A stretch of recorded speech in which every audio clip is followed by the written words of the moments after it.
Now, one thing that is already universally known at this point by the general public is the fact that Disney is in full-on damage control mode. I know this point has been made, but this truly is the worst casting, maybe, in the history of the film industry. I came back, the losses were around $4 billion a year. The reason we had Rachel Zegler on the docket is she's an asshole. This is someone who is as entitled as, I don't need your business. You know what? Maybe Disney does. Maybe you're a tool, you're a pawn in this film. You didn't write it. You didn't direct it. You have nothing to do with the creation of Snow White. Right. You should shut up and do the... Now, for Disney, as you probably remember, all of this publicity, the Zegler interviews, the Daily Mail leak, caused a lot of unexpected, for them anyway, pre-production problems. People weren't supposed to see and understand just how unwatchable the new Snow White was going to be. It was supposed to be, kind of a surprise, but now there was no hiding. But I think the movie bombed because it's bad. Those CGI little people. This is truly, she has to go. I'm sorry, Disney. She has to go. Now, one thing about Rachel Zegler is that we know that she's not helping at all one bit. But these guys at Disney, they're not that bright, they're not that smart, and we see that because they can't come up with any new IP. Why not write some new movies? You guys sit around, you have billions of dollars, they keep going back and rewriting the classic. Disney is having its own problems. They're finally releasing the latest adaptation of Snow White, but they're scaling back the Hollywood premiere of the film. Kinsey, why is that? Because Rachel Zegler is a PR nightmare. You guys, Disney's new live-action remake of Snow White debuted this weekend, and it's an even bigger dud than anticipated. I think it's fair to say that no one can stand the star of this movie. One of the reasons why Rachel Zegler sticks around is she's got a beautiful voice and she has some talent. So I think that certainly helps her because she's a PR nightmare. I don't know how anyone would hire her. Neither of them make any sense for their roles. We've already covered how Rachel Zegler is a terrible choice for Snow White. Nothing about her says Snow White, and that's even leaving aside the fact that she openly detests the story, as she's said many times during this disastrous PR campaign. But Gal Gadot, who plays the Queen, the first problem is that she's the evil queen. The evil queen is supposed to be envious of Snow White's beauty, and that is just not believable. It is just not, even in a movie with magical mirrors and dwarves and all that, in a fairy tale, that strains my ability to suspend disbelief. I cannot buy that Gal Gadot is angry that she's not as beautiful as Rachel Zegler. I cannot buy that. Controversy has swirled around Gal Gadot's new movie, also starring Rachel Zegler as Snow White. A lot of people don't like her. A lot of people don't like her either. She's got a big mouth. She talked trash about the original movie. Given all the behind-the-scenes mayhem, I expected a Frankenstein's monster were seen to be stitched together. I think a lot of these live-action updates are really hard to watch. They've really done so much stepping on rakes over the last few months with this project where the box office is just not going to recover. Oh, man. Hello, Disney. You're going to have to redo your film again because this woman is a pig and you fired Gina Carano for far less than this nonsense. Once upon a time, Disney had a golden idea. Bring back one of their most beloved classics, Snow White, with a modern twist. Easy money, right? Cast a rising star, splash on some CGI magic, toss in a few musical numbers, and boom, box office gold. But instead of a fairy tale comeback, what they got was a full-blown disaster. The kind of mess that had fans fuming, social media exploding, and even Megyn Kelly weighing in. And at the center of it all, one decision that changed everything. Disney picked a lead actress who didn't just step into the role of Snow White. She stomped on the legacy with both feet before the first trailer even dropped. But did the dwarfs make it or no? Well, the CGI dwarfs did. Of course, that goes back to the original controversy where Peter Dinklage, a very talented little person actor, said, why are we doing? Then came the curveball. Disney cast someone who almost instantly managed to tick off nearly every die-hard fan before filming even began. Every time she opens her mouth, it's crisis mode when it comes to Disney having to backtrack. She talks about how this isn't a fairy tale about falling in love with the prince. This is a fairy tale about fighting your own battle. And it wasn't just the super fans. Casual viewers jumped in too, all before a single trailer had even dropped. At first, people joked about avoiding her name like she was cursed, but fine, let's say it. Rachel Zegler. And to everyone who hates when I win, The winged victory came to the Louvre in pieces, and people still line up to see her. And I can only hope that despite my flaws, and despite my cracks and my breaks, and there are many of them, that at every premiere and everything I do, people will wait in line to see. Then came the plot twist. She called the 1937 classic outdated and basically pointless. Just like that, the internet lost it. The backlash hit so fast, you'd think someone set fire to Cinderella's castle. I know that you've told me before that your version of Snow White is different, and it's more of a 2022 version of Snow White. What did you mean by that? I mean, you know, the original cartoon came out in 1937, and very evidently so. Cue the digital pitchforks. Fans lit up the internet like it was the 4th of July. They wanted an apology, an explanation, something that showed even a shred of respect for the original. Rachel Zegler thinking, oh, that 1937 movie, that's just, oh, it's tacky, it's weird, we're gonna change all. Let's be real. Even if you do think a 1937 cartoon is a little cheesy, saying it out loud while you're literally playing that character in a multi-million-dollar remake, yeah, not the smartest move. She's not like the ideal choice for the lead role in Sweet Snow White. It's like starring in a Broadway musical, then whining that there's too much singing. But our not-so-fair princess wasn't done. She doubled down, calling the original weird and out of touch, then basically tossed the entire story in the trash. By the way, if you're enjoying this deep dive so far, hit that like button. It really helps the channel and lets us keep calling out these Hollywood flops with zero sugarcoating. There's a big focus on her love story. With a guy who literally stalks her.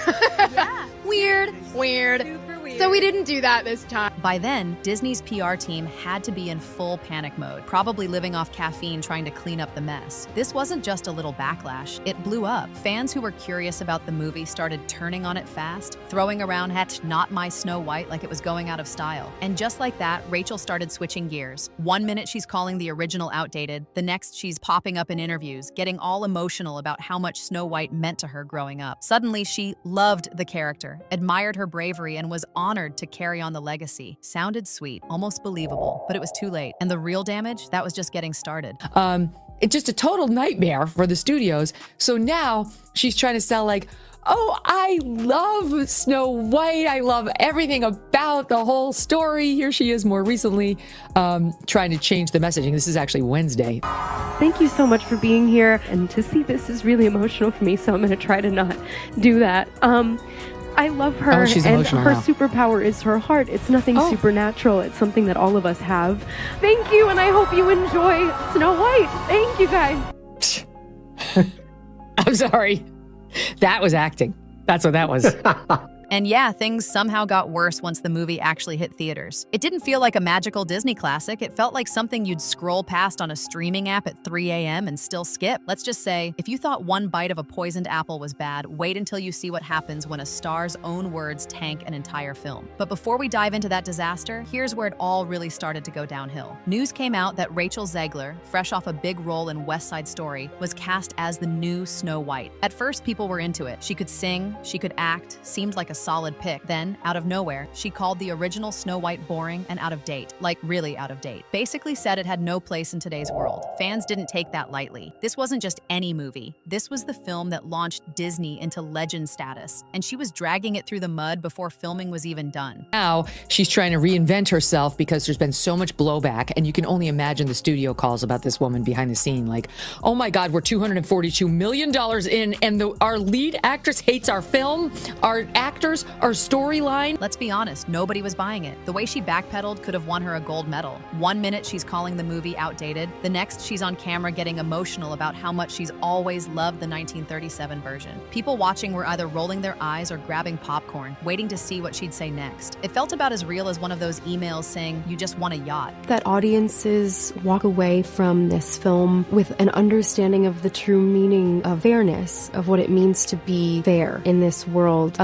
There is a message that's been carried on for almost 90 years now from the original animated classic. That is, fairness is what is within. Fairness is to do with your heart, the way you treat the people around you. And it has nothing to do with what you look like. And that's the misunderstanding between Snow White and the Evil Queen. I think it's such an important message, and the way that Disney has elevated it and brought it to this new audience is very special. Meanwhile, Disney just kept pushing forward. Trailers, promos, merch tie-ins, you name name it. But the damage was already done. Social media turned it into a full-on roast. Memes were everywhere. People were calling the remake everything from a cheap bootleg to a lesson in how not to tick off the entire Disney fanbase in record time. And just when you thought the drama had peaked, Rachel reminded everyone of another thing. She'd already trashed her West Side Story experience too. You know, the role that basically launched her career. She made it sound like starring in a Spielberg musical was some kind of punishment. Because yeah, nothing says relatable like complaining about your big break. By now, even people who'd never heard of Rachel Zegler were starting to notice the drama. They were like, wait, she's dragging the movie that gave her a career and the one that's supposed to make her famous? Yeah, not a great look. The more she talked, the weirder it all felt. People started side-eyeing everything, and the bad press just kept piling up. Headlines got harsher, fans checked out, and the whole situation kept rolling downhill with no breaks in sight. Real talk, what do you think? Was this just bad timing? Or did Rachel completely fumble the bag from the start? Let me know what you think in the comments. I read every single one. The West Side Story debut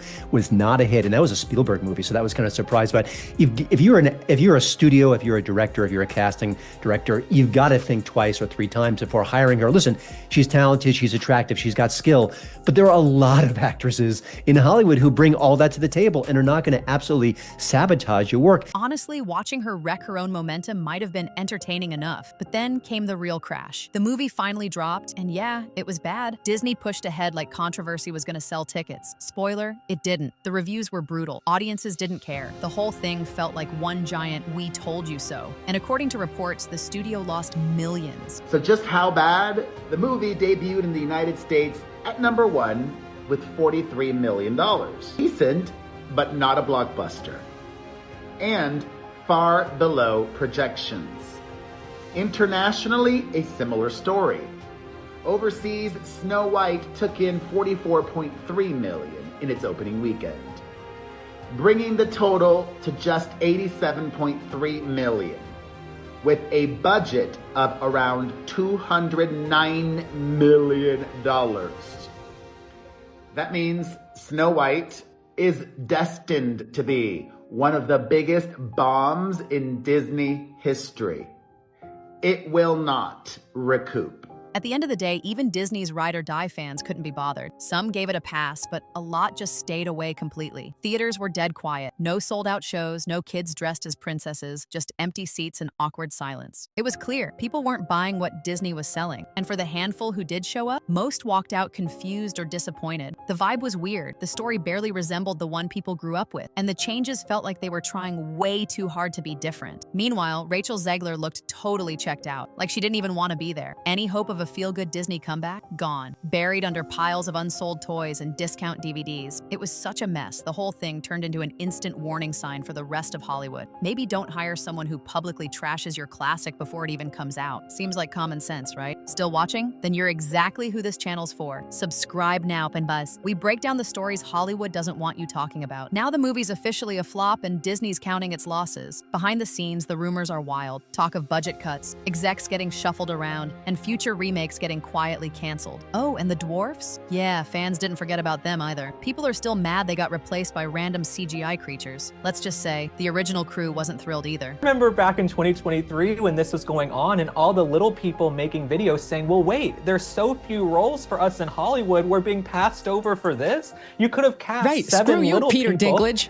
Exactly. They're like, Peter Dinklage, you're rich. We're not. We're trying to be extras, or, you know, we're in Johnny Knoxville's Jackass if we're lucky. And so for them, they're like, you're not. Rachel Zegler went from rising star to internet punchline almost overnight. Social media turned her into a meme machine, with tons of people saying the same thing. Yeah, maybe let someone else handle the next classic. It's not that she isn't talented. She can sing, she can act. But when your name is tied to a massive flop and you've already ticked off the fan base, studios start thinking twice. And behind the scenes, that's exactly what's happening. Producers are quietly moving on, hoping to avoid the drama that followed this one around like a shadow. What's wild is this was supposed to be easy money, a no-fail remake of a legendary story, the kind of movie that sells itself. Instead, it blew up in Disney's face, and not in the good way. All it took was a few bad interviews, the wrong tone, and a total disconnect from what fans actually wanted. That combo turned a sure thing into one of the most talked about failures in recent memory. By the end, it was clear there was no magic here, no happily ever after. Just a studio out millions, a lead actress in hot water, and a reminder that sometimes the biggest danger to a project isn't the villain villain in the story. It's the person telling it.